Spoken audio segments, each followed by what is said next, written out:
बिहार में बीपीएससी के माध्यम से आयोजित की गई 1,70,461 पदों के सापेक्ष हुई परीक्षा के रिजल्ट के संदर्भ में बीपीएससी के चेयरमैन के द्वारा 12 अक्टूबर 2023 को एक ट्वीट किया गया है, जो कि आप अपने स्क्रीन पर देख पा रहे होंगे। इस ट्वीट में उनके द्वारा जानकारी दी गई है मेरिट लिस्ट, जो कि 1634 मेरिट लिस्ट की बात उन्होंने कही है। इसके बाद से अभ्यर्थियों के मन में कन्फ्यूजन है कि ये 1634 मेरिट लिस्ट कैसे बन रहा है। इसके रिगार्डिंग डिटेल में बात करेंगे, अंत तक जुड़े रहिएगा। नमस्कार दोस्तों, मेरा नाम है नीरज, आप देख रहे हैं कैरियर बिट यूट्यूब चैनल। अगर आप इस चैनल पर पहली बार विजिट कर रहे हैं तो इसको सब्सक्राइब करते हुए बेल आइकन को प्रेस करना ना भूलें। इन्होंने जो मल्टीप्लाई करके बताया है, देखिए पहला 43 मल्टीप्लाइड बाई 38 जो है वो बिहार में टोटल डिस्ट्रिक्ट की संख्या बताई जा रही है, यानी 38 जिले जो हैं उनके द्वारा ये बताया गया है कि 38 जिले टोटल हैं। तो 38 जिले और 43 कुल सब्जेक्ट हैं। उच्च माध्यमिक यानी कक्षा 11 और 12 के लिए बात करें तो टोटल 30 सब्जेक्ट के लिए यहाँ पर वैकेंसी थी। पहला देख सकते हैं भौतिकी, रसायन शास्त्र, जंतु विज्ञान, वनस्पति विज्ञान, गणित, अंग्रेजी, अर्थशास्त्र, इतिहास, भूगोल, समाजशास्त्र, संस्कृत, मगही, मैथिली, पाली, प्राकृत, और इसी प्रकार से आप नीचे देख सकते हैं हिंदी, कंप्यूटर विज्ञान, राजनीति शास्त्र, गृह विज्ञान, दर्शन शास्त्र। इसी तरीके से करके पहले में आप देख पा रहे होंगे 15 है और दूसरे में 15 है। ये दोनों उच्च माध्यमिक यानी 11 से 12 की भर्ती है। तो उच्च माध्यमिक यानी पीजीटी में टोटल 30 सब्जेक्ट हैं। पीजीटी में टोटल सब्जेक्ट की संख्या 30 है। इसी प्रकार से माध्यमिक देख लीजिए, कक्षा 9 और 10, जिसे अन्य राज्यों में टीजीटी के नाम से जाना जाता है। इसमें टोटल सब्जेक्ट की संख्या आप देखेंगे तो पहले वाले लिस्ट में 5 सब्जेक्ट है, हिंदी, अंग्रेजी, गणित, बांग्ला, फारसी, और दूसरे वाले लिस्ट में आप देखिए जस्ट उसके नीचे तथ्य करके लिखा गया, इसमें भी 5 सब्जेक्ट है, सामाजिक विज्ञान, संस्कृत, उर्दू, अरबी और विज्ञान। अब देखिए पीजीटी में टोटल 30 थे और माध्यमिक यानी टीजीटी को मिला करके 5 और 5 10 हो गए, 30 पहले के और 10 ये मिला करके 40 हो गए। ठीक है, अब प्राइमरी में आइए। प्राइमरी में जैसा कि आपको ज्ञात होगा 3 प्रकार की भर्ती है, पहला उर्दू, दूसरा बांग्ला और तीसरा सामान्य।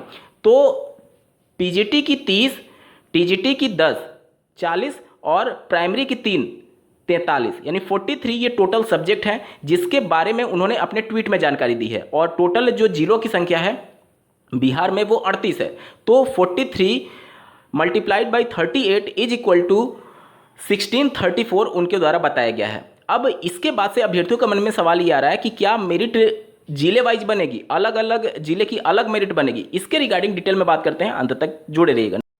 इसको समझने के लिए जो बीपीएससी के द्वारा 30 मई 2023 का ऑफिशियल नोटिफिकेशन जारी किया गया था उसको आपको देखना होगा। इस ऑफिशियल नोटिफिकेशन में जब आप जाएंगे तो मेधा सूची यानी कि मेरिट लिस्ट कैसे बनाई जाएगी इसके बारे में यहाँ पर जानकारी दी गई है। स्क्रीन पर देखिए मेधा सूची के बारे में लिखा गया है, लिखित परीक्षा के परिणाम के आधार पर आयोग सफल अभ्यर्थियों की औपबंधिक मेधा सूची तैयार करेगा। यही मेरिट लिस्ट की बात बीपीएससी के चेयरमैन के द्वारा उनके ट्वीट में कही गई है। और इसको और ज़्यादा समझने के लिए आप इस वाले पॉइंट को ध्यान से पढ़िए। अभ्यर्थियों को आवेदन करते समय 3 जिला का अधिमानता अवरोही क्रम में देना था। सफल अभ्यर्थियों के लिए जिला के लिए दी गई अधिमानता एवं मेधा के आधार पर उन्हें जिला का आवंटन किया जाएगा।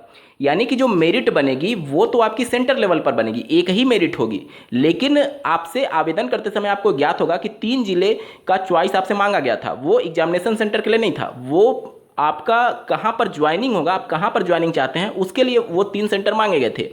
तो मान लीजिए किसी अभ्यर्थी का मेरिट में नाम आ गया, अब कोई ना कोई तो जिला उसको अलॉट होगा, और उसको वो जिला कैसे अलॉट होगा, वो मेरिट के आधार पर अलॉट होगा। यानी टोटल 38 जिले हैं, तो 38 जिलों का अलग अलग एक तो ओवरऑल मेरिट बनेगा ही बनेगा। जैसे आप 69,000 शिक्षक भर्ती में देखेंगे तो ओवरऑल मेरिट बना था, इसके बाद से कौन से अभ्यर्थी को कौन सा जिला अलॉट हुआ उनको जिला भी तो रिजल्ट में मेंशन किया गया था। यानी कि अभ्यर्थियों को जिला कैसे अलॉट किया जाएगा, उनके मेरिट के आधार पर। यानी कि मान लीजिए अगर एक ही जिला है और उसमें 50 अभ्यर्थी आवेदन किए हुए हैं, अब 50 के लिए मान लीजिए टोटल 10 सीट है, तो 50 अभ्यर्थियों ने अगर उस जिले को सिलेक्ट किया था तो 50 को तो अलॉट होगा नहीं, क्योंकि वहां पर उस जिले में केवल 10 ही सीट है। तो वहां पर जो टॉप के 10 कैंडिडेट होंगे जो मेरिट में, उन्हीं को तो केवल अलॉट हो सकता है।